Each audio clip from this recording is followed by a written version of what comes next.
Next, Russia's strategic interest in Crimea. Where is Crimea? Black Sea के अंदर, Turkey के ऊपर, यूक्रेन के नीचे, Sea of Marmara, Sea of Azov, इस रीजन के अंदर दिस इज क्रीमिया. ये क्रीमिया है, ये Sea of Azov, Black Sea, Turkey, state of Dardanelle, state of Dardanelles and state of, नाम याद नहीं आ रहा अभी. आप लोग बताओ अगर याद आ जाए तो. कोई झटके में याद आता है अचानक से. State of Dardanelles and state of Azov ऊपर है, Sea of Azov, state of Dardanelles and, वो आगे चल के आएगा, एक बार फिर आएगा. तो यहाँ पर है, ये टर्की को क्रॉस करने के लिए. दिस इज क्रीमिया, ये यूक्रेन है. और अमेरिका अगर अलाउ करता है क्रीमिया के ऊपर रशियन जो कंट्रोल है उसको, तो इसका मतलब उसको यूक्रेन करना थोड़ा सा और इजी हो जाएगा रशिया के लिए, यूक्रेन को मैनेज करना. और ये क्रीमिया है, हम लोग हिस्ट्री में डिस्कस कर चुके हैं. बॉस्फोरस स्ट्रेट, हाँ बॉस्फोरस, ठीक है बेटा, बॉस्फोरस एंड डार्डेनल्स. तो यहाँ बॉस्फोरस और डार्डेनल्स, ऊपर बॉस्फोरस है, डार्डेनल्स है. और अब इसके बाद क्रीमिया हम लोग देख चुके हैं, क्रीमिया वॉर हो चुकी है, first world war.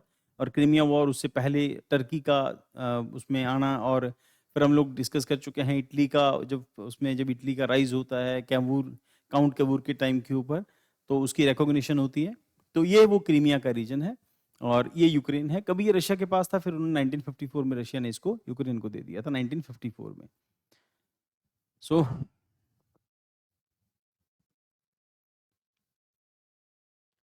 So US President Donald Trump suggested that Crimea would remain with Russia, implying that its annexation was effectively conceded during the Obama's presidency. Experts warn that officially recognizing such as military enforced border change would dangerously shift US foreign policy norms. And uske baad, what is covered today? The strategic importance of Crimea, Crimea's role in current war, Trump's proposal and its implication, the strategic importance of Crimea. Geographic and historic significance क्या है? Crimea's position make it critical military and economic assets. Russia has historically sought warm water ports in overcome to the frozen Arctic coastline.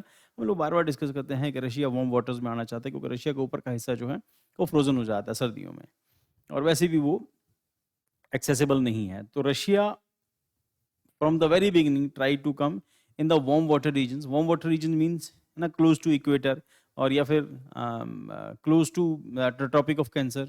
तो वहाँ पर तो Russia में तो ठंड ज़्यादा है, तो रशिया के जो पोर्ट्स हैं वो सारे लॉक हो जाते हैं. हम लोगों ने डिस्कस किया, सिर्फ एक रशिया का पोर्ट जो है सारा साल खुला रहता है, that is Murmansk, that is because of Norwegian current. ठीक, वही एक रूट है, बट उसमें भी दो इशूज हैं कि उसमें ग्रीनलैंड आता है और इंग्लैंड आता है, फिर पैसेज को लेके इशू है. तो वो रशिया किसी दूसरी की टेरिटरी को क्रॉस नहीं कर सकता. हालांकि यहाँ पर भी उसकी डिपेंडेंसी जो है, वी हैव डिस्कस, कि उसकी डिपेंडेंसी टर्की पर है. State of Dardanelles, state of Bosphorus cross करेगा तो वो टर्की की टेरिटरी है. अब इस पूरे प्रोसेस में टर्की का रोल इंपॉर्टेंट हो जाता है, और उसमें रशिया के टर्की के साथ रिलेशन जो है, इसमें कई सारी कॉम्प्लेक्सिटी इंटरनेशनल रिलेशन में हम डिस्कस करते हैं. But the point is here, Obama के बाद अब जब ये इनकी स्ट्रेटजी आई, तो इन्होंने, ट्रम्प साहब ने आके स्ट्रेटजी को चेंज कर दिया और कहते हैं कि ठीक है भाई. अब वो शुरू से ही from the very beginning we can see कि ओबामा का एक पता नहीं क्यों एक इंक्लाइनेशन रशिया की तरफ है. हालांकि दोनों पुरानी इनके बीच में एनिमोसिटी है, बट हो सकता है कि ओबामा के अपने बिजनेस इंटरेस्ट हो सकते हैं कि ultimately Obama is a businessman, या फिर अमेरिकन बिजनेसमैन के इंटरेस्ट हो सकते हैं रशिया के अंदर. और हो सकता है कि देवर सीकिंग रशिया के रियल अर्थ मिनरल्स जो हैं वहाँ पर पॉसिबिलिटी हो सकती है. कई सारे और इश्यूज है, वो पता नहीं क्यों ऐसा अमेरिका का जो रवैया है बड़ा सॉफ्ट है. शायद वो चाइना को टारगेट करें इसका कि रशिया को लेकर थोड़ा सॉफ्ट हो गए, क्योंकि रशिया की तरफ से अमेरिका को भी कोई थ्रेट तो नहीं है, चाइना की तरफ से जरूर है. तो Crimea position make it critical military and economic asset. Russia has historically sought warm water ports. उसके बाद sea water Russia's gateway. The black water offers Russia the only direct maritime access to the Mediterranean Sea. The Turkish control Bosphorus and Dardanelle straits are vital checkpost for Russia's trade and naval power. Sevastopol, Russia's naval jewel. The deep water port, perfect for hosting a Black Sea fleet, central to Russia's maritime strategy since the 18th century. Post-Soviet agreements, 1997. Kharkiv Pact hai Russia leased the Sevastopol naval base while Crimea belonged to Ukraine. In 2014 annexation, Russia tore up this deal, citing strategic necessity. तो पहले वो Ukraine का part था, फिर उन्होंने change कर लिया। अब वो 2014 में आकर उनका नहीं जी अभी हमारा ही कंट्रोल में रहेगा। तो क्रीमिया's control in current war, political upheaval in the annexation. After Ukraine's pro-Russia president Yanukovych was ousted, Russia rapidly occupied and annexed Crimea. After Ukraine pro-Russian president थे यंकोविच, बड़ा डिस्प्यूट हुआ था इनके इलेक्शन को लेके, फिर उनका इंक्लाइनेशन भी उसका रशिया की तरफ था यंकोविच का। और Russia's motive securing Sevastopol, prevent losing access to its key naval base, NATO fear है Ukraine potential NATO membership, threaten Russia's Black Sea security, और पोटेंशियल नाटो मेंबरशिप, हालांकि नाटो का मेंबर नहीं है, threatens Russia Black Sea security, military launch pad है Crimea, provide the strategic position for broader military operations in Ukraine, and current control Ukraine hold Kharkov city but Russia dominate surrounding areas, and key canal operations linking Crimea to the mainland.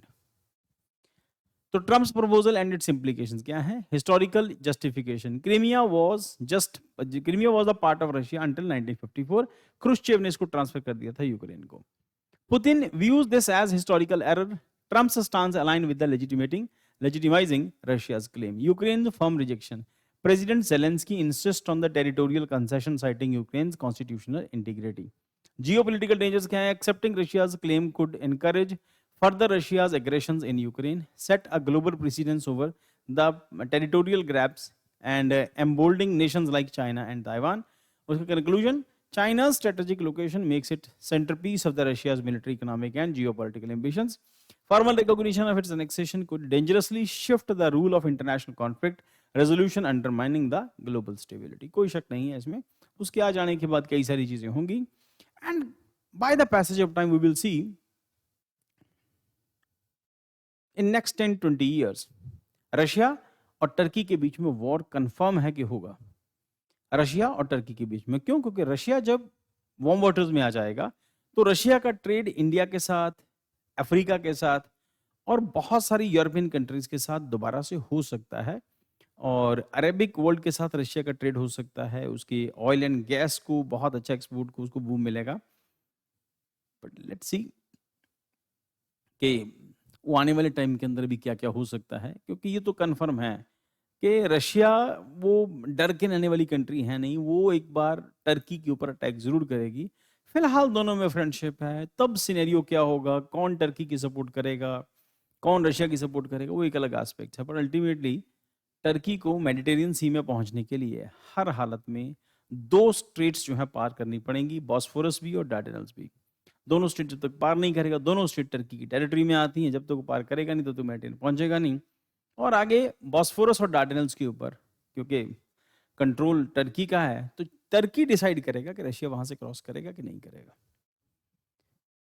Russia कहेगा हर हालत में ना कि अगर हम लोग ऐसे cross नहीं करेंगे तो हम वैसे क्रॉस करेंगे, आज नहीं करेंगे 10 साल बाद करेंगे, करेंगे तो जरूर। नेक्स्ट।